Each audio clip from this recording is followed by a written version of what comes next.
At one point, things started shifting when I was a kid because at school, I didn't have all the friends I wanted to have.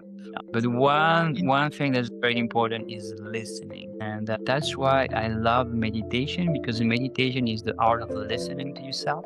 If you listen to yourself, you're able to listen to others, because whatever is within you has to be heard or it will make noise, and you won't be able to do it. So a normal kid wants to run, wants to discover things, wants to scream. And we're in that room where we have to sit for 8 hours a day and we have like 2 breaks. But for boys, it's very important because we tell boys, oh, boys don't cry. Or if you're angry, it's like, not be angry. So we tell people to suppress their emotion instead of managing them. So people in today's society are consuming a large array of substances, from sugar to coffee to alcohol on a regular basis, tobacco as well, which are meant to modify the way we feel and modify quality of our awareness. So if you have a kid and their parents are like consuming on a regular basis, I would say even just once a week, the quality of their awareness is lower. My parents believe that that would be enough to manage the kids. Discipline is very good for adults. And I can say, because I used to hate discipline for a long time, but today I'm a very disciplined man. Avoid the mistakes that happen in my life of like becoming a criminal and taking drugs and going on the wrong side of the picture. So please, Asha, introduce yourself and tell me your story. Well, I wasn't always named Asha. That's the first thing I want to mention. I was born and raised at Sebastian Collet in Brussels. And it started, I was super happy, as a child. I loved everything. I was super enthusiastic. But then at one point, things started shifting when I was a kid because at school, I didn't have all the friends I wanted to have. I had my best friend in first few years, but then when the number of kids started growing, they had to pick someone to bully. And unfortunately, I was the one who got picked, and I got picked on a lot for like more than 8 years. Really, like the target for everybody, and it all came because my parents, they were very good Christians, and they really wanted me to be a good Christian. So they told me like, yeah, if they hit your right cheek, give them the left cheek. And like you cannot fight, you cannot, like, I would say, defend myself in such a way. They didn't think through it. They thought that the system of having teachers and having that discipline at school, I was in a very disciplined school with uniform. My parents believed that that would be enough to manage the kids. Discipline is very good for adults. And I can say, because I used to hate discipline for a long time, but today I'm a very disciplined man. That didn't work. Like the system didn't work. I went to the teacher, I say, hey, the kids are picking on me, they're hitting me, and whatever. And so, well, the kids got finished, and then the kids come back even stronger. And that got me into that cycle of like, I have to hide myself, I have to play it low. And I really, started to reject myself from the group. But then at one point, after 8 years of being at school and asking my parents to change school, I was begging them every year, yeah, I want to change school. I want to change school. I don't like it. My parents were like, it's one of the top 3 best school of Belgium, like, we're not gonna change you. It's very close to where we live. It was super convenient. It was like a very good thing. At one point when I got 14, hormones hit, like I started getting a little bit more of testosterone. I remember that day, it was in science class. I had acne, and someone commented on my acne or something like that. I remember that day thinking, you know what? I'm gonna take things into my hands. No one is listening to me. No one is doing something that's really changing the deal. That's changing the way I'm being treated. And so I really shifted from being the good kid who is just doing everything the good way. Someone who's just following the line to becoming the most rebellious possible. I started answering to teachers. I started drinking, smoking, doing all the things I could. I got tattoos everywhere in my body. Mm. In a matter of months, I went from the good kid to the worst kid ever. Well, my father, who used to who comes from a military family, like he just like went harder on it. Like, okay, we're gonna smash more, but that didn't work either. I just started rebelling even more. But at one point, like the path of like becoming a criminal, selling drugs and doing all the things that were there, and I really slipped very hard into that path. And for more than a decade, I was just destroying myself. And Mhm. that was really, really long because I didn't know how to get out of the problems that was in my life. Drugs were making me feel good, but then at one point, drug became an addiction. One day I woke up, took a line of cocaine like every morning, started crying. There was so much stress, so much trauma within my life that I couldn't take it anymore. And I met a psychiatrist and she was like, "Oh, you're not a junkie. You have ADHD and we have prescription drugs for you." And I was like, "My problem is drugs. The Mm. solution is prescription drugs." I was like, "No, this is not happening. This is happening for me." I was just really, like disappointed with the system. The school system didn't work for me. The medical system didn't work for me. Law didn't work for me. Like nothing worked for me. Nothing that was bringing me discipline worked for me. So I left. Started traveling around the world. I went into more than 12 countries. I lived there. I worked there. But then I realized that anywhere I would go, my problems would follow me. I realized that I was the one generating them. I was in these habits and these patterns of creating this problem. So I started doing meditation, doing hypnosis, working for charities, creating my self charities. And I realized that the more I'm giving, the more I'm also taking care of myself, the better I feel. And I moved from being that guy with a label of I'm a misfit, I'm a junkie, I'm a criminal. I went back to more of light and saying, hey, I'm gonna be a guy who is caring, who is giving. And I started, yeah, going on that way. But still my life was not structured. I was still very much of like a pirate, I was just like, oh, I'm gonna help these people. I would arrive in Colombia and there would be the crisis in Venezuela. I was like, oh, I'm going to create events to help these people living the streets. We're going to help them. And so it came to a point where I realized that I was missing discipline, the very thing I was rejecting the most. Over 2 years ago, I started like hanging out with monks. I started meditating with them every morning. 15 months ago, I decided I would move into an ashram, which is a monastery from the Hindu tradition, and live with them for as long as I could. I thought I would stay for 3 months, but I stayed for 15 months.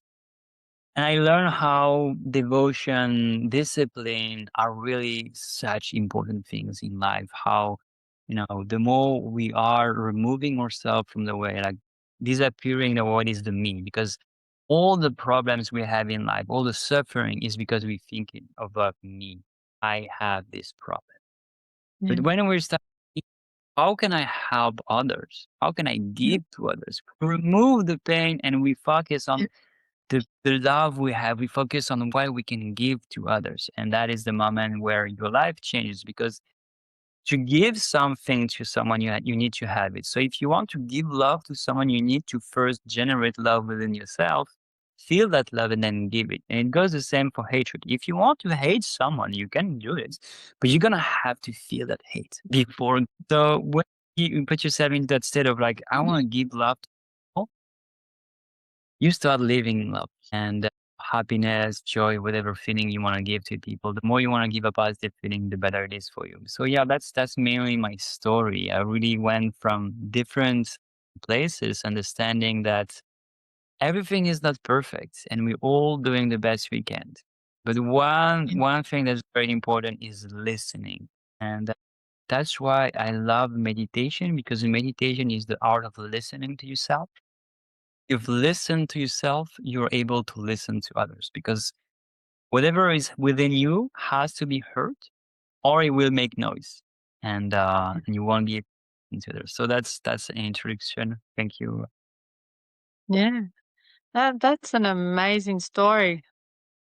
It's completely fascinating, and I really resonate with what you said right at the end about listening. When my eldest turned 18, I I actually felt more emotions than I thought I would, and I sat down and I wrote him a letter. So just put this away. There might be a time for that you feel like you need to read this for whatever reason. And one of the things I actually put in there was listen more than you speak. That was it. Listen more than you speak. And I feel like if I step right back now to when you were first telling your story, to the issues that you felt you were having, and you were trying to tell people about the issues you were having as a 14-year-old boy in school, no one listened to you.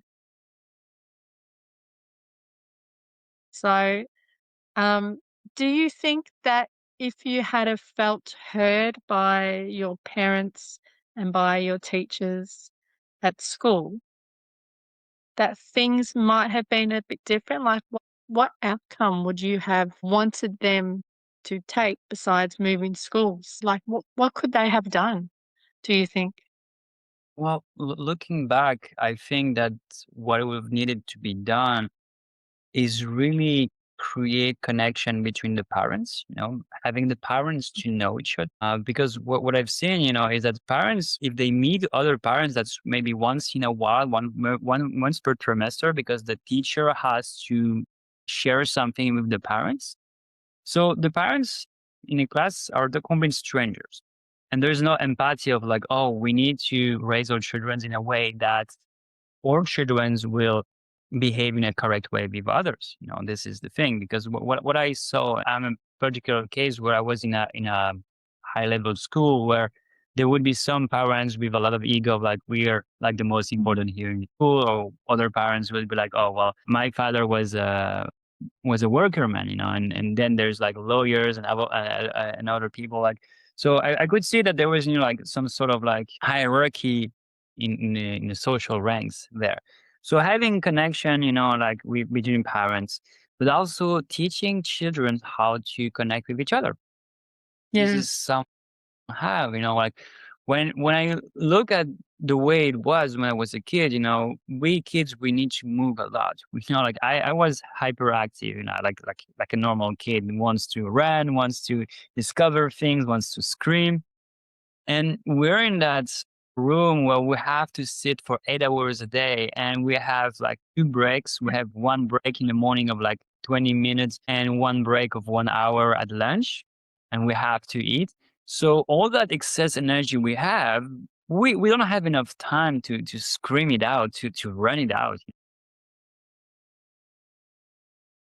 So we were not having time to really connect. We're gonna run out or go at the break, run, scream, burn that energy that we need to burn. If there's any emotion that needs to be expressed at moment, that's the only moment we have that.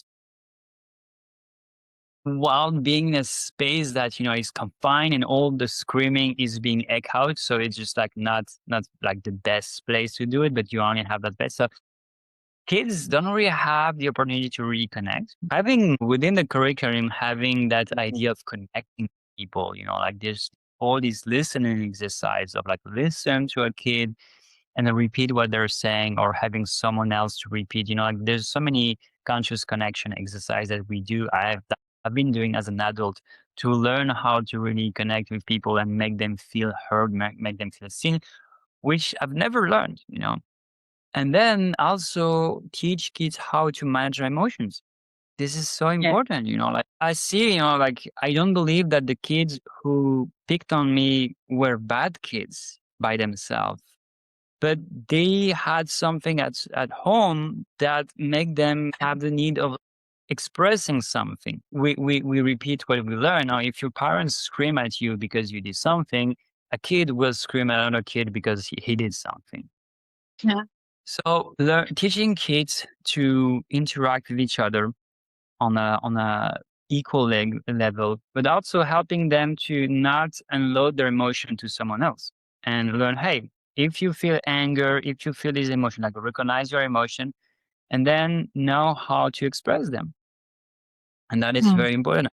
So for boys, is very important because we tell boys, oh, boys don't cry.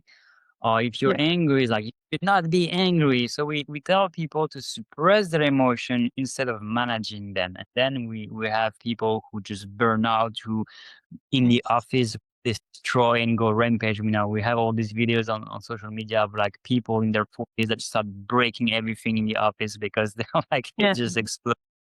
So teaching people at an early age how to manage their emotions because it is what breaks or make your life, like people who have like burnouts or whatever, like life crisis, is because their emotions come to a point where it's gonna explode. Yeah. So I think these are the things that really come up the most is like bringing back some humanness and accepting that there is a dimension of emotionality that is not being um, taken care of within the school system. There is a big talk about emotional intelligence in schools at the moment, and there's a big talk about woke parenting. Have you heard of that? I like so work parentings. I don't exactly know what it is. I've heard about something. What I've Yeah. seen is that there is. I mean, what social media is portraying is like an extreme. So I don't know exactly Yeah. where it stands. Well, exactly that.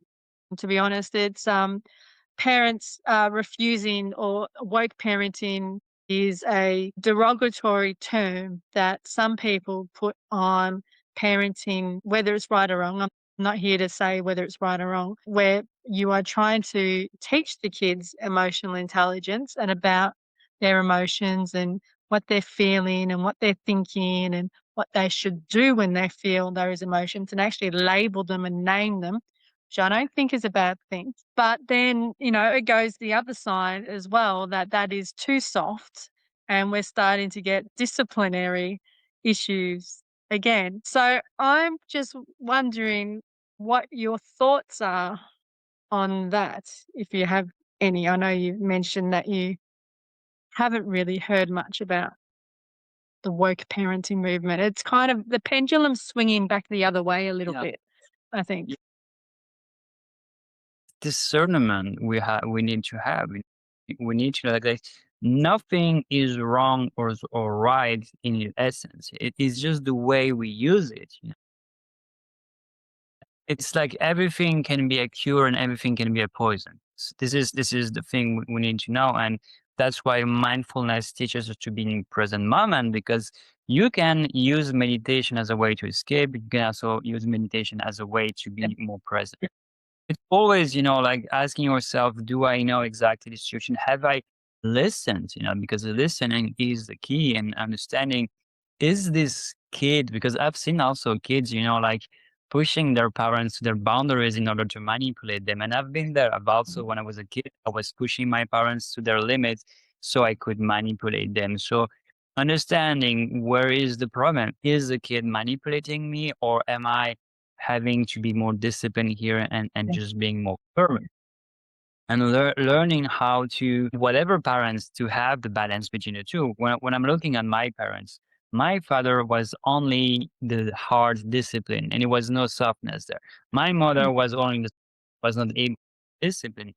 And one of the problems I've seen is that my mom didn't know how to make me do things. So when she had a problem, she had to scream and ask help from my father, which would be like the power coming and forcing me to do things. And that is not healthy either because I'm like, oh, so if that's my mom, I can do whatever I want. And if my dad is not there, I'm like free and I have to hide my behavior from him. So really the balance in each parent being able to be firm and also to be soft. We need to learn, like be in the moment and ask ourselves, what is this situation requires? Like there is when we are responding to this situation at the moment of the situation is giving us what we need. I had this conversation with a woman I was coaching. She was going to become a mom, and she was stressed of like, I don't know what's going to happen. I was like, you don't need to know right now what's going to happen. Your kid will have needs, and all you have to do is to respond to these needs. You cannot prepare what will happen. You can Yeah. prepare yourself, but you cannot prepare a situation. So understanding and listening to what's happening in front of you and asking yourself, what this situation is telling me? What am I sensing from this situation? And having that presence, that is, I think, is the most important, because both discipline and softness are important, both being emotionally Yeah. intelligent and Yeah. like logic and say, hey, there are emotions. We need to be aware of them, but we should not let them control us. Mm. We should understand emotions are like clouds. Whatever we feel within ourselves is just moving. That's one of the things that I know goes in the extreme of the work movement is like people feel something and identify with that thing. Oh, I feel Yeah. like this. This is not true. Like Not true. No. whatever you feel is the result of your action. If you start drinking, you will feel drunk. You are not drunk. You're just temporarily. So whatever you feel is moving. So understanding that emotion needs to be acknowledged, but it doesn't have to be taken for granted. Yeah. Do you, well, I'm a big believer in, as far as when I've dealt with a lot of teenagers before, and even people, I think people actually are intrinsically motivated by things and with their behaviors, but I don't think they're fully aware of it. So I'm a big believer in that no matter what it is, most people's behavior, especially teenagers, can boil down to one of two things. Either they're trying to gain something or they're trying to avoid something. And that can be a response, and it can show up, I should say, as a form of behavior. Now, it doesn't have to be, you don't have to think about it very deeply. It was just a lens I always put on when I was dealing with kids. It could be this kid's not doing his work. All right, what's he trying to engage? What's he trying to avoid? Well, he just might not like the subject. What's he trying to gain? He's probably just trying to maybe look a bit cool, or maybe he's trying to avoid the fact that he's not understanding or he's having difficulties. There's so many different things that it could actually boil down to. So I don't know whether you really agree with that or what you think of that, but looking back, what do you think, like those kids that were bullying you, if you like, back when you were in school, if you could put that lens on over their behavior? I know you mentioned their parents and things like that. Maybe they weren't getting things at home. Do you think maybe you could put that lens over what happened to you and then maybe try and understand a little bit, possibly, why they were, the way they were? Because it might, I'm just asking that question. If it's too traumatic, you don't have to answer it. But I'm just thinking of the parents out there who have either got a phone call from a school saying your child's been involved in this behaviour and you need to come in and talk to us about it. They're been bullying the kids, or even on social media all the time. You see posts, or this child's bullying my kid. I want to go down to the school and, talk to them about it and do this and that. But what do you think is the main drivers of that? Well, first, I want to say that yes, we all are always trying to gain or move away from something. It's the basic nature of human body. We want to move towards pleasure, and we want to move away from pain at Yeah. a basic level. Something is like fear and love. We're going towards what we love, and we're going away from what we fear. So I totally understand in a story, a good way of looking at things. So I think there are multiple levels here. One level is the illusion of power that we gain from Mm. bullying others. It is something that I've noticed because for a long time I was a criminal, and using fear was a way of feeling powerful. And I had people working for me and I would use some sort of fear in order to make them respect me. And that would give Mm. me the illusion of like having power. So that is wanting to run away from my own fear.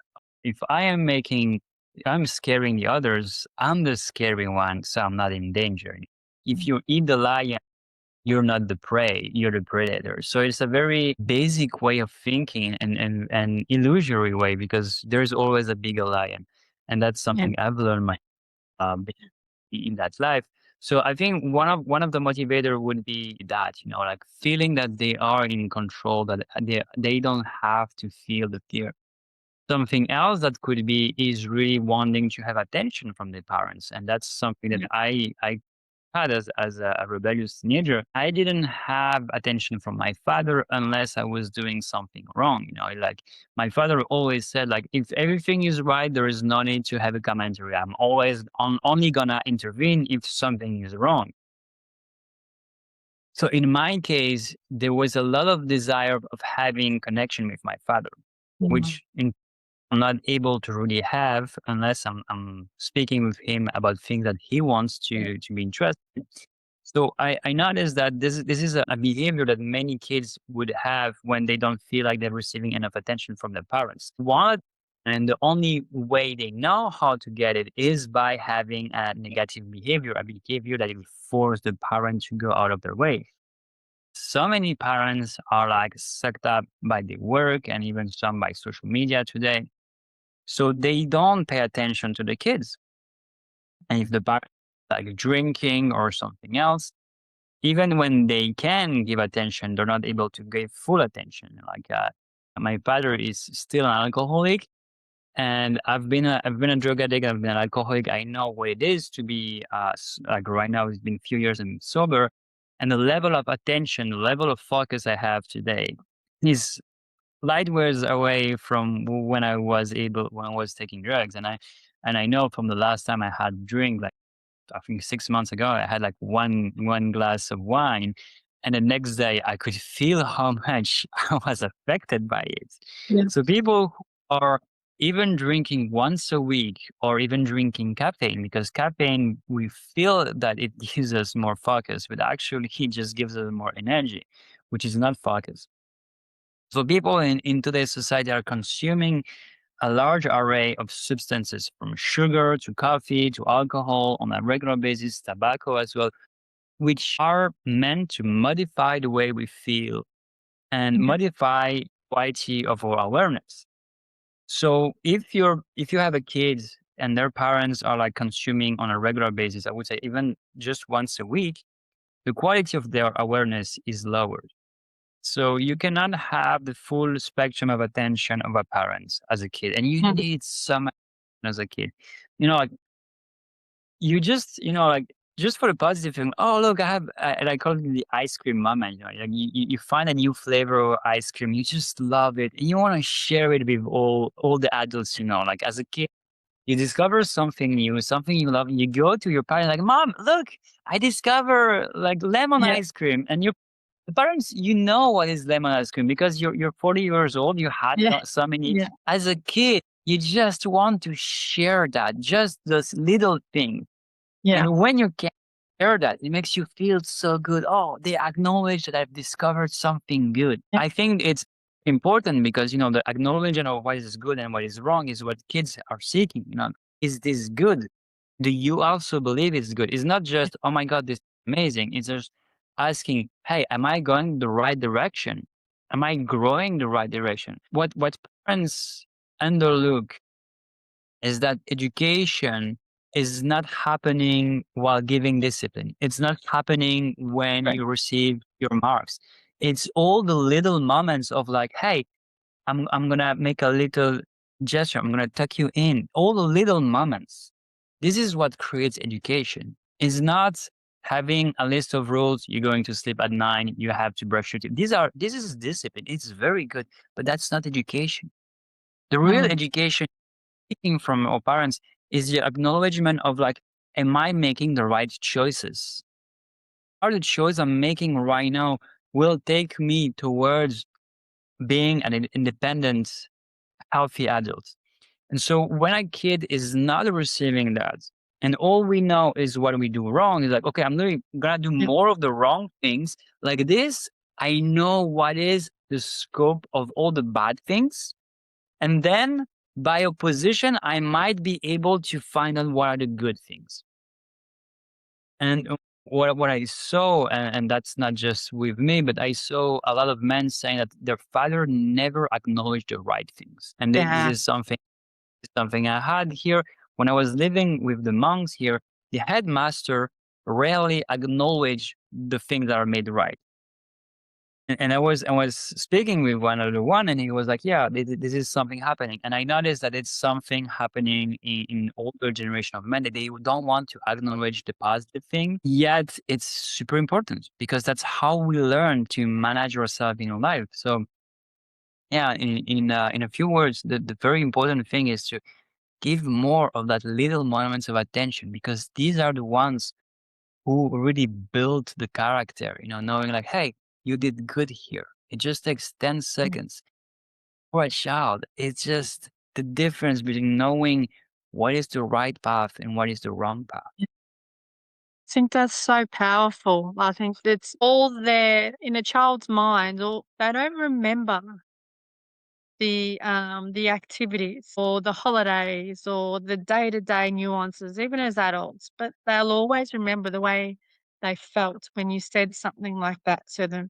So, whilst they might not remember putting away the dishes that day, they might remember you going, "Hey, good job. I really appreciate it." And that's it. And that feeling, they'll remember. Won't remember the day, they won't remember the year, but they'll just remember mum had a real or dad had a really good feeling when I did this and helped around, and I remember them saying something, and I felt really good about it, so they would go through and, hopefully do something like that again. I think that's really powerful. If you could sum up or you could talk to yourself or your 14-year-old self, what would you say to them now? Wow. This is a very good question. What would I say to my for all I would say him like you are right.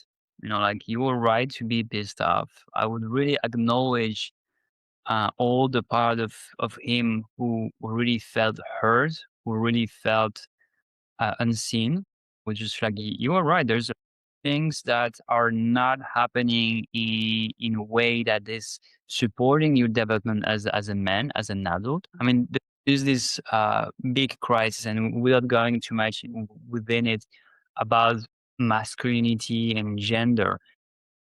And when I'm looking at what it takes to build masculinity from being a teenager to an adult man, it's not happening at school. Mhm. We like underlook the need of doing hard things and difficult things and physical labor. This is Yeah. something that shaped me from being a extremely selfish person to being more of a giving and feeling that I can become a pillar of society because I believe as a man I need to support society. Working physically and out of service, it's a very important part of becoming a man.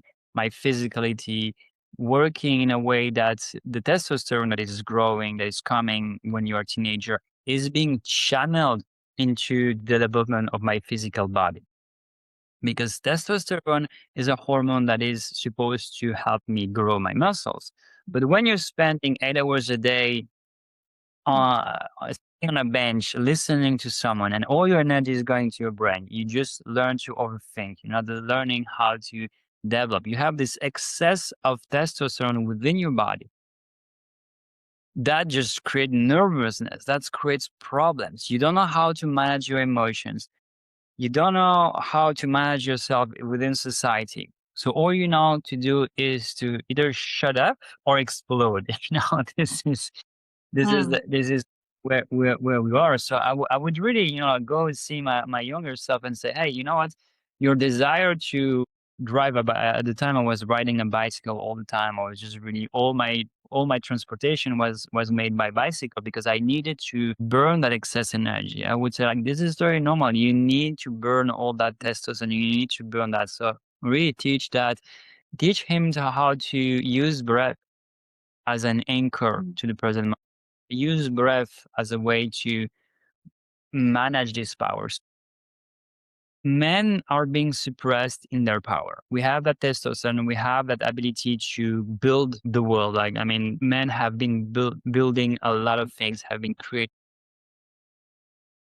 And so that is being removed. And so teach how to use your power and how to put it out of service to society instead of Okay. like becoming a selfish guy who wants to kill you. That's what I became because I didn't have any role models. I didn't have anyone who would teach me how to harness my power without lowering myself.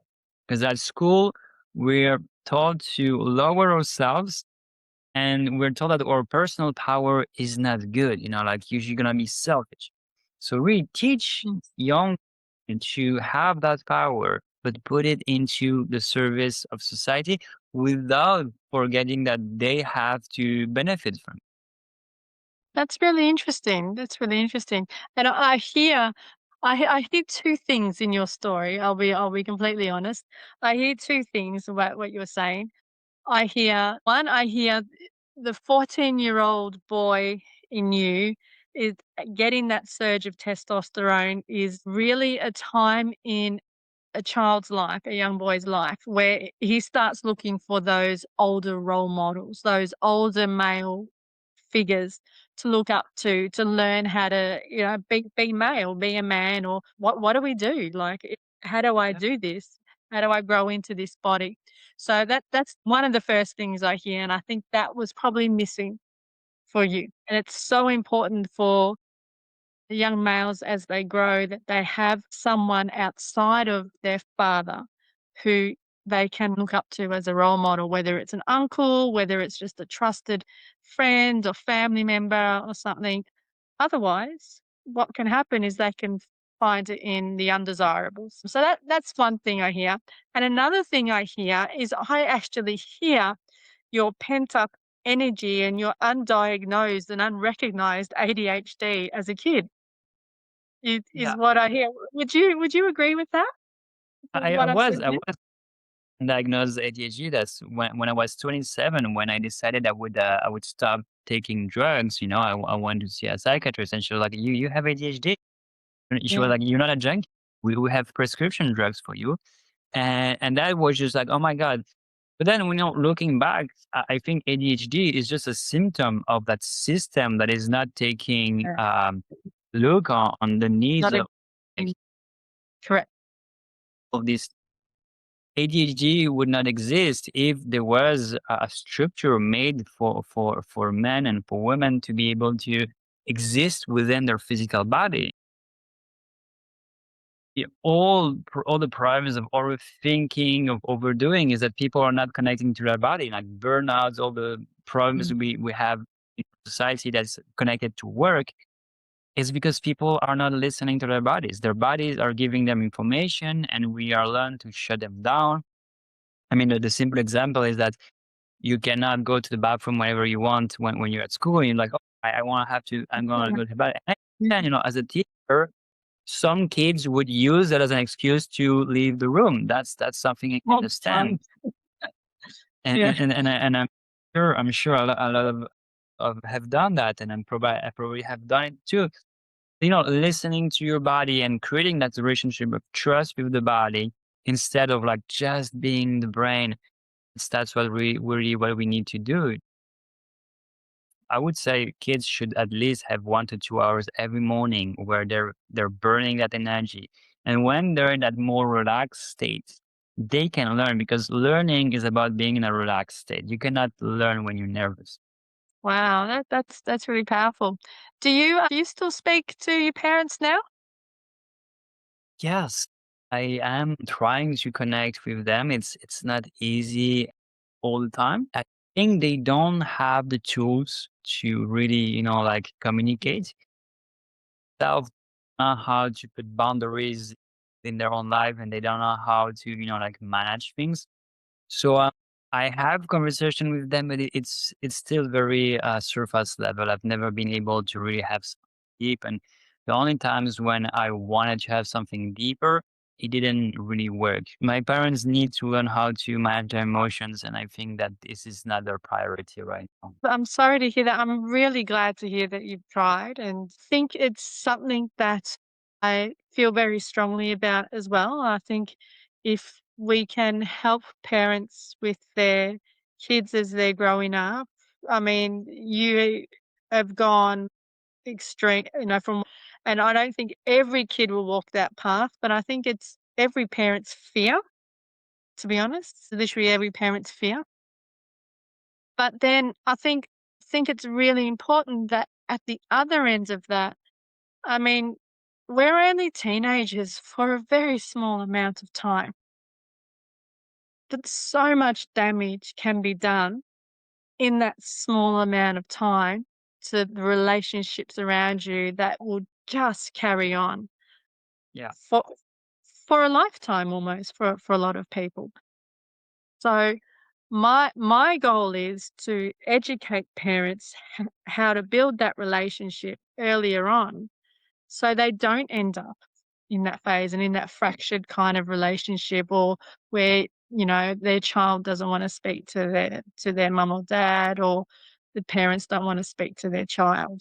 I mean, we can't fix everything, but I feel like if we approach this with awareness and of everything you've spoken about with our emotions and with our awareness of being present as parents as well a little bit more, and being more mindful of what's going on in the child's world and from a child's perspective or their teenager's perspective, then we can slowly turn the tide a little bit. And it's not easy, it's a very difficult thing. So I really appreciate you having a chat and being so open and so honest about your experiences. I hope you know you're an amazing, amazing person, sitting there and being so willing to talk about all this. Like, it's been fantastic. Thank you for inviting me. A few things I want to touch on this. So you mentioned that parents are afraid of like having their kids going to these extremes, and I can't imagine that's something I would wish to anyone. One thing I can say is that we don't have, I mean, especially parents don't have control on what's going to happen to their kids. Correct. Yeah. Parents, a few years ago, COVID happens. No one had control over this, and even if there's some people who had control, it happened. So the only thing we can do is to know that the thing that never happened will happen. That is certain. We want to feel safe by wanting to predict the future by thinking that the same thing that happened in the past will happen.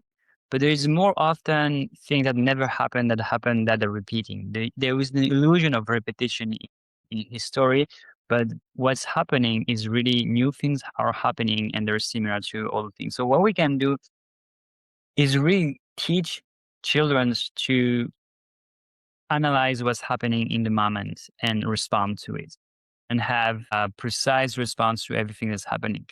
The second thing that is important is to not plan the future of your children and allow your children to become who Mm. they have to be. What I saw and what my parents often repeat is like, we gave you the exact same thing as we gave to Yeah. your brother. And I'm like, but I didn't have the same life as my brother and sister. So Yeah. by giving exact same thing, you're not responding to my situation.